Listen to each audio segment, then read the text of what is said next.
ఎన్ని కోటాను కోట్ల మంది అయినా కానివ్వండి, నమ్మి దుర్గా అమ్మా అన్నాడు అనుకోండి, అలా అన్నటువంటి వాళ్ళు ఎన్ని కోటాను కోట్ల మంది అయినా సరే వాళ్ళ యొక్క భీతిని, భయాన్ని ఆమె తీసేస్తుందట.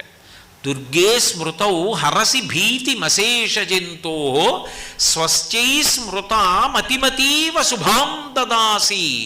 ఆయనకేం కష్టం లేదు, ఆయన సుఖంగా ఉన్నాడు, హాయిగా ఉన్నాడు. ఆయన అమ్మని తలుచుకోకుండా ఉండడు. అందుకని ప్రతిరోజు అవకాశం ఉన్నప్పుడల్లా అమ్మా దుర్గా దుర్గా దుర్గా అంటూ ఉంటాడు. అప్పుడు ఏం చేస్తుందంటే మంచి బుద్ధినిస్తుందిట. ఆయన కీర్తివంతుడు కావడానికి ఆయన యందు అట్లా ఆలోచన దొంతరులుగా ఎన్నో మంచి శుభ సంకల్పములు చేయించి వాటిని కార్యములుగా మార్చగలిగిన దక్షతనిచ్చి ఇన్ని చేసిన వాడన్న కీర్తిని కట్టబెట్టి యశస్విని అవుతుందిట. అమ్మవారి